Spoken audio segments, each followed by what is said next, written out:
This is Partners in Crime with Adam Croft and Robert Daws. Hello. Welcome to Partners in Crime, episode 143. My little screen in front of me tells me.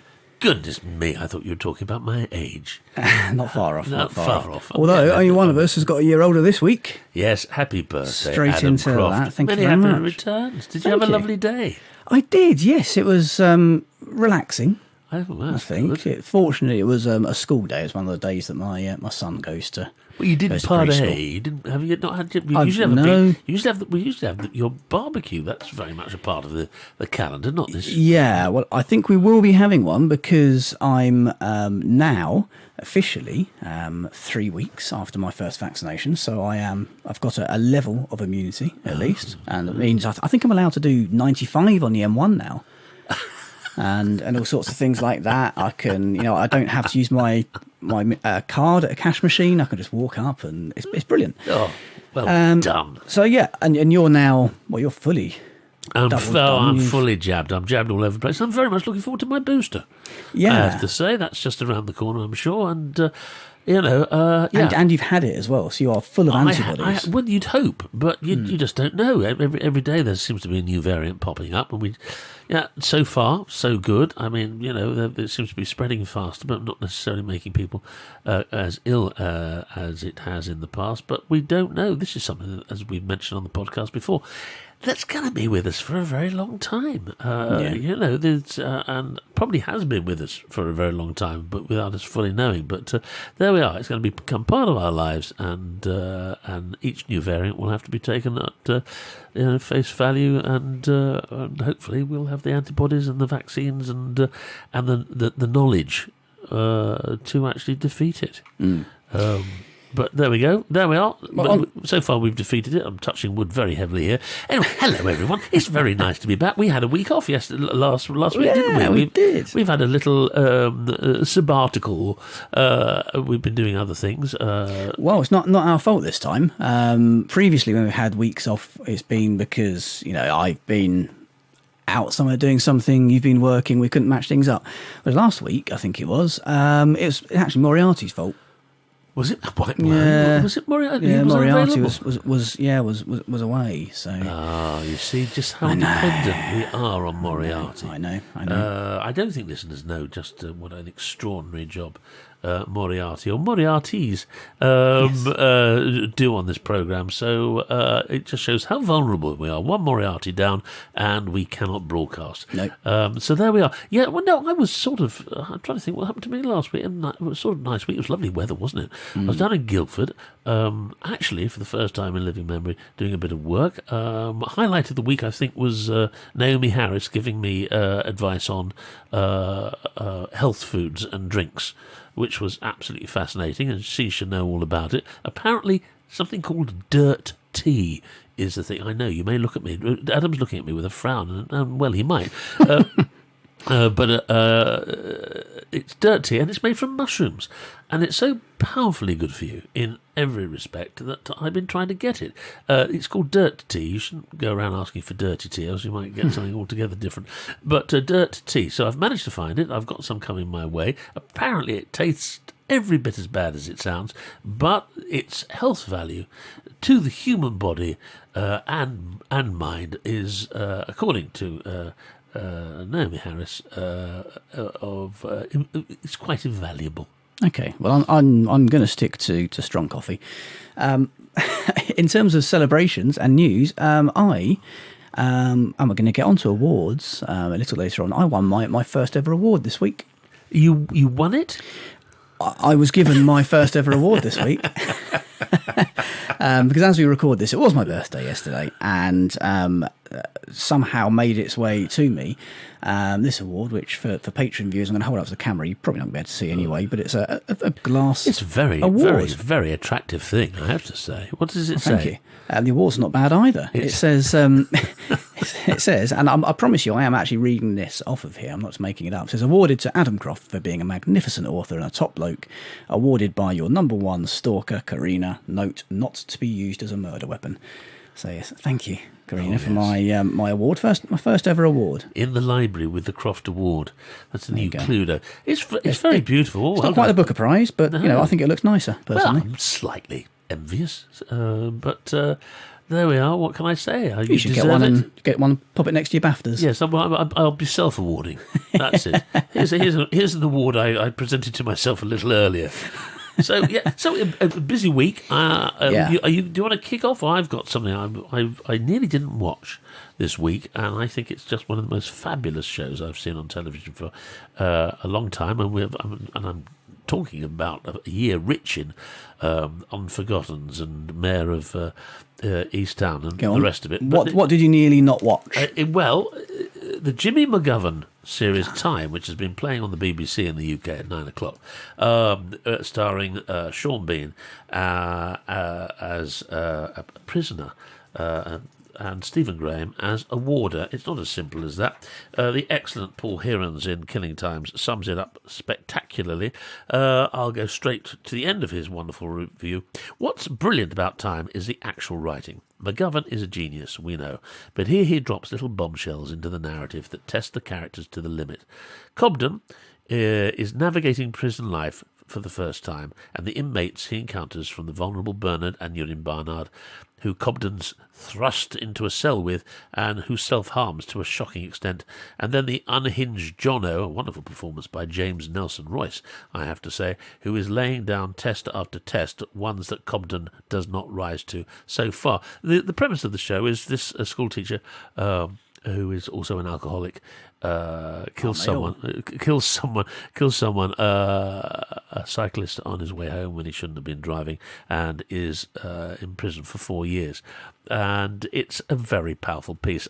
I thought on a Sunday night at 9:00, I thought, do I fancy this? But Amy said, no, it's Jimmy McGovern, and it's two of the best actors in the country. You've got to watch it. And I have to say, I've seen all three now. I'm trying to read this review without giving stuff away, because it's, again, this is a review of the first episode.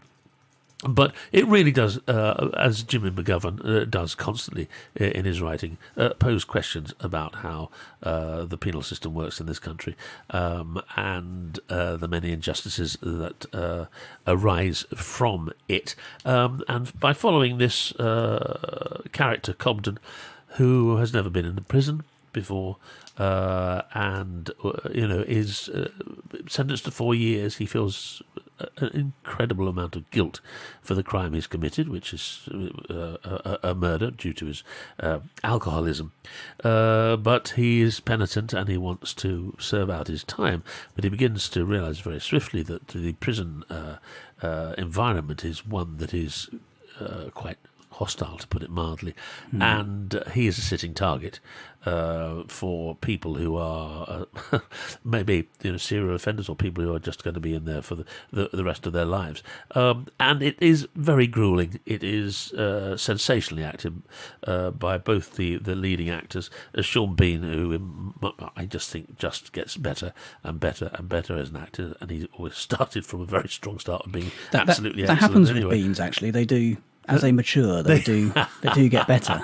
Yes, this is a Jack and a Beanstalk approach to acting. I mean, he is quite superb as this very vulnerable man whose life is destroyed because he's destroyed and ended someone else's life, struggling to do the right thing, the best that he can do against a system that is absolutely against him. The other part played by Stephen Graham, he plays a prison warder.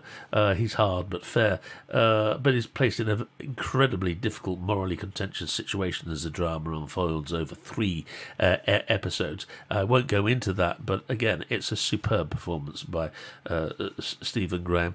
And watch all 3. If you possibly can, watch it every Sunday, catch up on the first one, and I think the second one and the third one are out consecutively over the next few weeks. It will be on iPlayer now, no doubt, for those around the world who are interested in such things. But anything by Jimmy McGovern has got to is usually stand out, and this is absolutely no exception. It is fine viewing, and I recommend Time wholeheartedly. Good time. And that's on... It's on BBC. It's on BBC One at 9 o'clock. The first episode was last week, and the second one is coming this week. But you'll be able to get all three on BBC iPlayer if you want to watch them in one session. Oh, sorry, I've moved the camera off you. There we go. Over to you, pal. No. Thank you. Well, I've actually had some time for reading. Good. Over the past week or two, after the new book is out, and I've kind of done my bit. And I said I was going to have a little bit of time just to relax and chill. And one of the books I actually bought up in Rutland was this, a signed copy of Peter James's Left You Dead, his brand new book in hardback, and I'm probably quarter of the way through that. Very much enjoying that at the moment. I'll read the back because that's what we do. Actually, no, I won't, because there's nothing on the back. It's on the inside flap because it's a hardback. You should know that, Crofty. That's posh for you. Is this Roy Grace's most challenging case yet? A mystery that, for the first time in his career, is leaving him totally confounded. Most Sundays, Niall and Eden Paternoster like to go for a drive and visit country houses. She likes to look at them. He likes to dream that one day... known as an ellipsis, by the way. However, most weeks they also end up bickering about something or other. This particular Sunday, he wants to get back to catch the end of the Belgian Grand Prix, while she insists they stop somewhere to buy cat litter. Reluctantly, he pulls into the car park of a large supermarket and waits while she dashes in. He waits and waits, but Eden doesn't come back out. She's gone. When he gets home, she's not there either, and none of their friends or family have heard from her. A few days later, and vigorously protesting his innocence, Niall is arrested on suspicion of her murder. When Roy Grace is called in to investigate her disappearance, it soon transpires that nothing is as it originally seemed, and it's a creaky cover, as you can hear, which I think adds to the atmos, doesn't it? Well, that sounds like a fine beginning to a story. Peter James, Left You Dead. I'm enjoying that at the moment. Well, yes, Left You in Oldies, it should be called. But, Left You in Tesco's by the cat litter. Oh, well, great. Well, again, we mentioned a couple of weeks ago that Grace has been recommissioned by ITV. Yeah. So lovers of the TV versions of Peter's books are going to be doubly pleased. A brand new book and the TV series to boot. So congratulations all round to everyone. Well, if you like the sound, I was going to say, of any of the books that we talk about on the show this week, or at all on Partners in Crime, then as a listener to Partners in Crime, you're eligible for 90% off of your first ebook purchase from Kobo. Go to kobo.com, find the book you'd like, and enter the promo code CRIME at the checkout. You don't need an e-reader or special device, although I would recommend it because they're very nice. And Kobo will love us, I guess, if people go and buy all their devices because we said so. If you're an existing customer, if you've done that already, then follow the link in the show notes, and eligible books are eligible for 40% off using the promo code PARTNERS. Bob, I've read two books. You've read two books? Yeah, in the last couple of weeks. I have got another recommendation, but I don't want to monopolise. So please monopolise. What's your second one? Okay, well, I don't need telling twice. This was another book I found while I was up in Rutland in the bookshop, and it is a mystery. It's quite different for Partners in Crime, but I saw it and I thought, actually, this sounds really interesting. It's a book by a chap called Éric Faye, originally written in French, but this is obviously not in French because I can't read French. This is translated into English. It's The Ghost of Frédéric Chopin. Oh. I'll read the flap. Why not? But actually, I'm not, because it's got lots of different Czech names and things that I don't know how to pronounce. I'm going to embarrass myself, so I'm not going to bother. But basically, it's set in Prague in 1995. Yeah. And a journalist hears of an old woman who claims to be able to channel or see the ghost of Chopin, and that he is giving her compositions that he didn't write down in life and that she transcribes them for him. But she's had no musical training whatsoever, it seems. She doesn't know anything about music, doesn't really know anything about him, and that she's just some sort of batty odd medium who is channeling him. And the musical experts are saying, well, these pieces are quite clearly either him or she is very, very good at emulating his style, but she appears to have had no training. And of course, ghosts don't exist, so what's going on? It's a mystery. It's a very different style to what I would normally recommend. It's a fairly short book actually, but highly enjoyable as well, and a different change of pace from my usual. Right. That sounds right up my cup of tea. I'd highly recommend it. So. That's interesting. It's reminded me of a theory that was brought about Elgar and his compositions, because his wife was an incredibly talented musician and used to, I believe, write out most of his music. And there was a theory going around that after she died before Elgar, that he never wrote anything ever again. And someone put forward a theory that in actual fact it was Elgar's wife that was one of the composed many of the great pieces of music, and not necessarily Elgar himself. I don't think it's ever been proven, but it caused a little bit of a stir. Ask him, can we? We can't ask him, not unless you know a good medium. I've got. Wait, will you please just wait a minute, Mr. Elgar? I've got Mozart. The only good medium I know of is this cracking shirt I'm wearing today, which if you're not a patron you won't see. It's very flowery. It is very flowery. So is your language. So, yeah, it's a very nice shirt, that, as opposed to my rather not particularly nice shirt. I like it. Oh, thank you very much indeed. We dress for the weather, don't we, when it's like this? Well, we've just been out in your garden, and it looks like a jungle in the nicest possible way. It looks like a very well-ordered jungle. It looks like one of those sort of Johnny Weissmuller sets of what jungles have never looked like, but very nice and ordered with plenty of space to act in. So, yeah, it's quite extraordinary, but that's the weather. That's rain and sunshine for you in extremes. Yeah, we've had plenty of that. Yeah, okay. Over the last month or so. Well, listen, I'm going to go on to a recommendation now. This is Bobo's Kobo Audiobook of the Weeko, and it's a book narrated by Natalie Pela, Pela, and it's called Down by the Water by Elly Connel. A quick synopsis here. They wanted to get away, but now they can't get out. A page-turning thriller, perfect for fans of Ruth Ware's In a Dark, Dark Wood and Lucy Foley's The Hunting Party. Down by the Water takes the reader on a weekend trip from hell.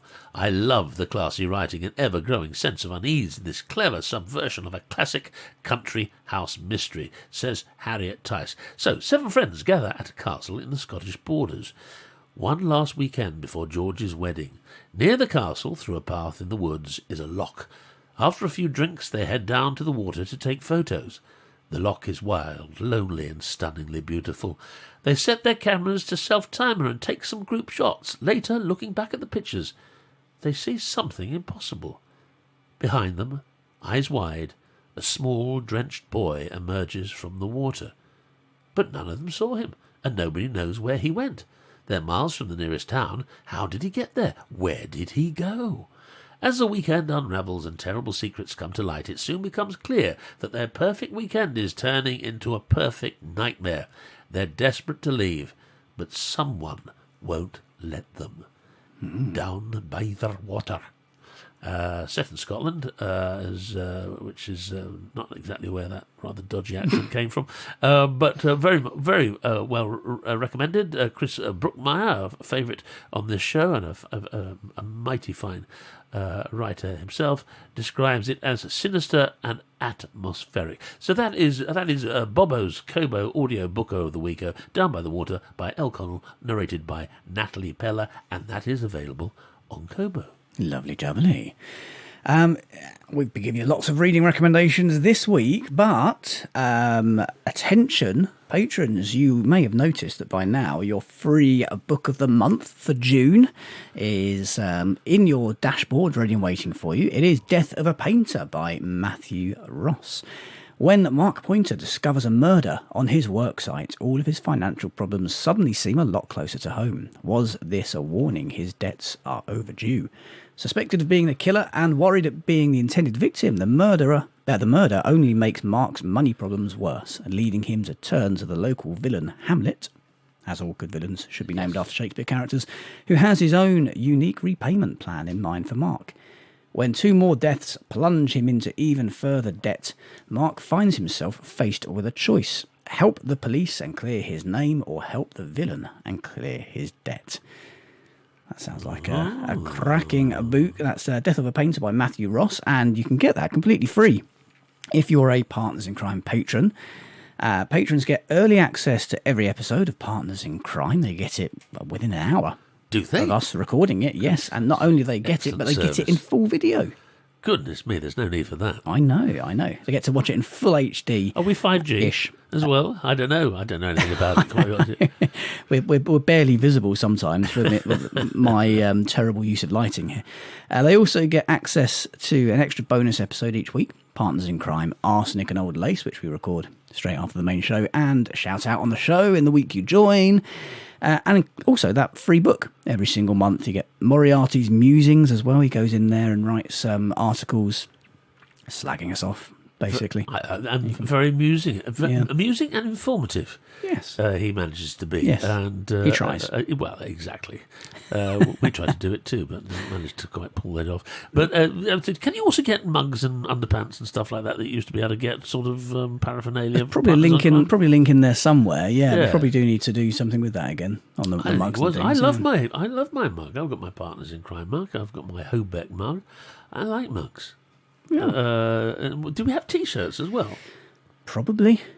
Never seen anyone wear them. I haven't. No, you don't often see them down anyway, Gravesend High Street, do you? Partners in Crime, full of merchandise, full of itself. Full of something, if you fancy a mug or a T-shirt or, I don't know, something else with Partners in Crime on them, we don't mind. We've got face masks. Have we got face masks? Yeah, we had those made, didn't we? Oh, because, we had them last year. Partners in Crime face masks. So sort of inquire. Where do I go to get that sort of stuff? God knows. I think there probably is a link in the show notes. There is a link in the show notes. Sure. I'm sure that rings a bell. We don't tend to shift push much of it. No. Well, it's about time we started shifting stuff. Exactly. So if you fancy it, we will ship it to you. Yes, not personally. I've got a lot. But someone will. I've got to get my pepper. I've got a bit poppy on this. I've got today. First rule of broadcasting: sort out your P's. Yes, go across the mic. I've been going across the mic, but I've still got a very pronounced. You're projecting. I am projecting. So that's it. Yes, link in the show notes for the merchandise stuff, and also for Patreon if that does sound like it appeals. We'd love to have you there. Right, we should probably do some news, actually, shouldn't we? Because we're getting on for 25 minutes into the show, and we haven't done any yet. I touched on awards earlier, and some real people have won some real awards. Oh, well, which is nice. What we like to hear. We don't want unreal people. Do you remember a few episodes ago, we were talking about Trevor Wood, the author from the Northeast, who was up for an award against Richard Osman, and he made some joke about wanting to get his own back on him because he hadn't got onto Pointless. He auditioned for Pointless and hadn't got on. So he wanted to win the award in order to get his own back. Yes, I remember now. He did. He picked up the £1,000 Specsavers debut crime novel award for The Man on the Street, set in his home city of Newcastle. So he did. He beat Richard Osman to it, which is wonderful. We like Richard. It's just, it's a nice story, isn't it? The Audible Sounds of Crime Award, voted for by Audible subscribers, went to Richard Osman, and the actress Leslie Manville, who narrated the audio edition of the Thursday Murder Club. Ian Rankin took the E Dunnett Award, which I think is e-books rather than e-bygum whodunit. It's not books written in Yorkshire. I don't believe so. Yeah, I've written a book. A book. Written a book. I've written an e-book. E-book. With a song for the Dark Times, which beats Michael Connelly, James Lee Burke. The HRF Keating Award for the Best Biographical or Critical Book went to Martin Edwards, who edited How Done It, which is up there. The Last Laugh Award went to Carl Hiassen for Squeeze Me, a novel that captures the Trump era with inimitable savage humour and eccentric characters, which is just the Trump era anyway. Best crime novel for children aged 8 to 12, Serena Patel's Anisha, Accidental Detective, took the top spot, and best crime novel for young adults aged 20. Young adults aged 12 to 16 went to the multi-award-winning author Patrice Lawrence for 8 Pieces of Silver, which is an addictive tale of a teenager's hunt for her missing sister. Fantastic. So there we go, Crime Festival. Well, congratulations, all award winners. That sounds absolutely terrific. And you're amongst them this week, of course. As, Yeah, it's not quite a CWA dagger, but I like it. I think it's my first award. It's the very Stalker special. Award is something that most writers would relish if they managed. It's not an award I got for stalking. I will just point that one out. No, that's true. It's I cherish it massively. It's my first one. Just saying, I should have had many more by now after 10 years, but I'm not bitter. It's fine. It's fine. You've got lots of you've been made a doctor, for goodness sake. There is that. Yeah. I mean, you're terrible. You've never written me a prescription, but I mean, there we are. Haven't cured COVID yet. No, you haven't. But he's a doctor. I mean, that's quite an award, isn't it?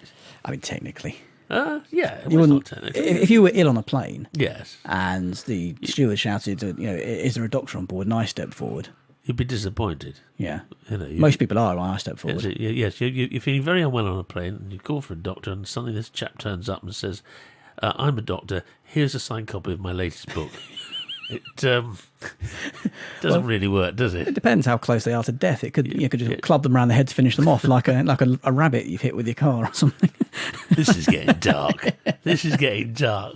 Right. Well, I've got. How are we doing for time? Well, we've got more than enough, really. We've got nothing to talk about, have we? Well, I've got one recommendation because we've had the audiobook, we've had the TV, and now your two suggestions, which are absolutely great, and one other one for me. This is a book that's been recommended very strongly. It's called The Forever Home, and it's by Sue Watson. And it's got an interesting, as all these things do, synopsis. You thought you'd always be safe there. You were wrong. Carly had thought they'd always live there, the beautiful Cornish cliffside house they'd taken on as a wreck, and was now being used for the G7 conference. No, I've just put that in. That Mark had obsessively redesigned and renovated, a project that had made him famous. It was where they'd raised their children, where they sat cosily on the sofa watching storms raging over the sea below. It was where they'd promised to keep each other's secrets. Until now, because Mark has fallen in love with someone he definitely shouldn't have. Someone who isn't Carly, and suddenly their family home doesn't feel like so much of a safe haven. Carly thinks forever should mean forever.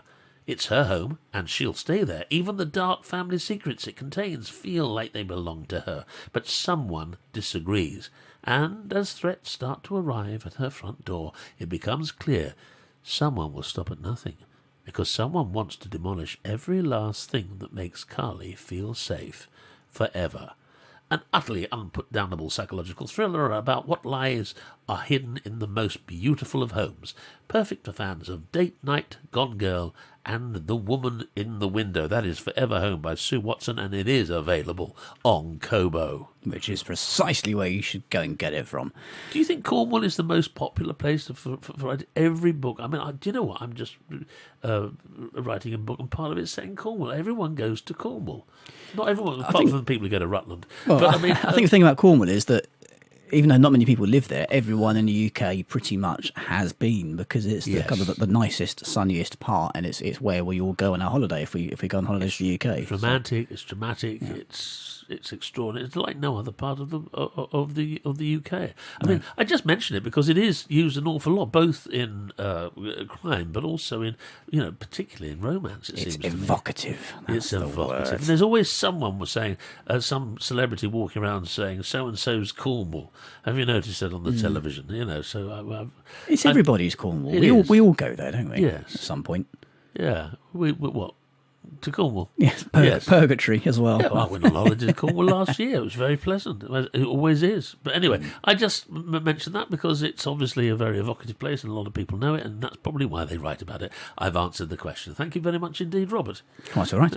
One last bit of news I should probably cover is that the Crime Writers Association has appointed Elly Griffiths to the role of booksellers champion. Fantastic news. I didn't know that. As National Crime Reading Month begins across the UK, which 30 seconds from the end of the episode, we should probably make mention of. It's worth just bunging in at the end, isn't it? Mind you, tell me about it. There's always a week or a month or something like that, isn't there? Is it June or is it July? What month is it? It's June, dear. It's the 10th it's June today. So it's the 10th. Right. Yeah, I know it is, but when does it start? Well, this article's from this week, so I think it's June. But it's always something. Does it straddle June and July this month? Who doesn't? I want precise dates. I think it's just...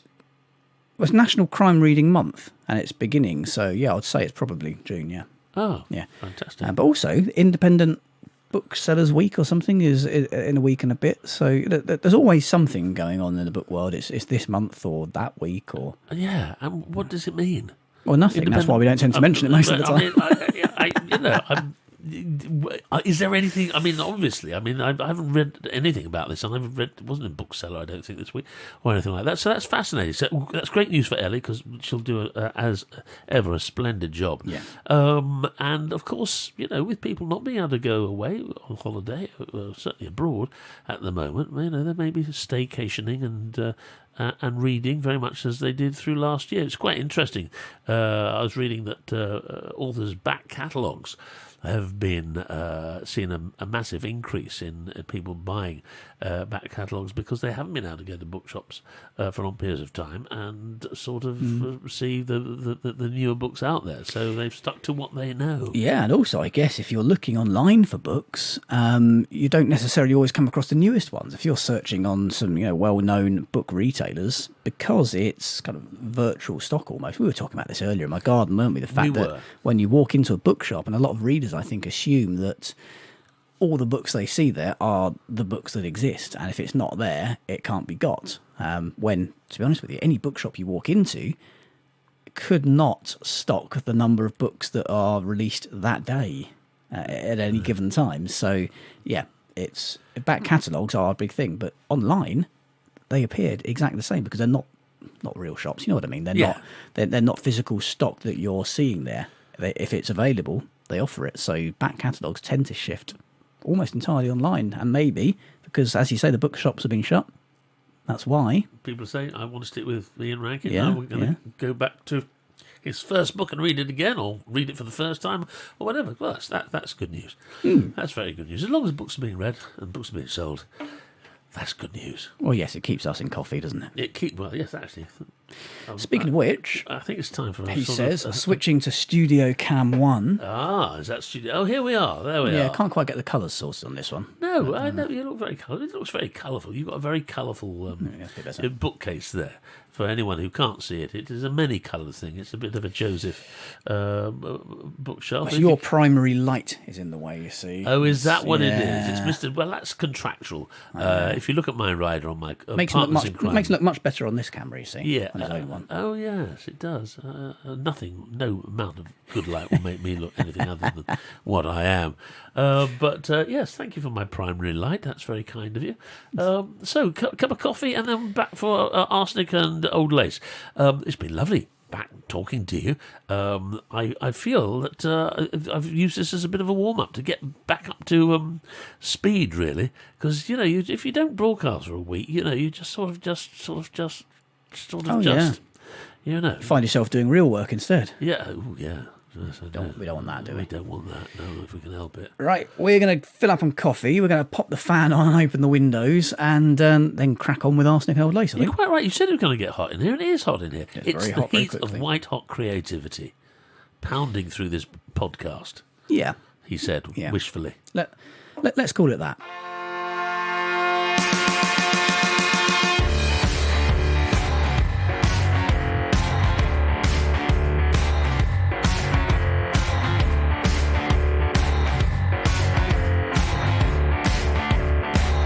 Partners in Crime was presented by Adam Croft and Robert Daws and produced by Adam Croft. The theme tune was by the Caesareans. The Partners in Crime logo and imagery were designed by Stuart Beisch. Partners in Crime is sponsored by Kobo, your favourite local bookshop, perfected.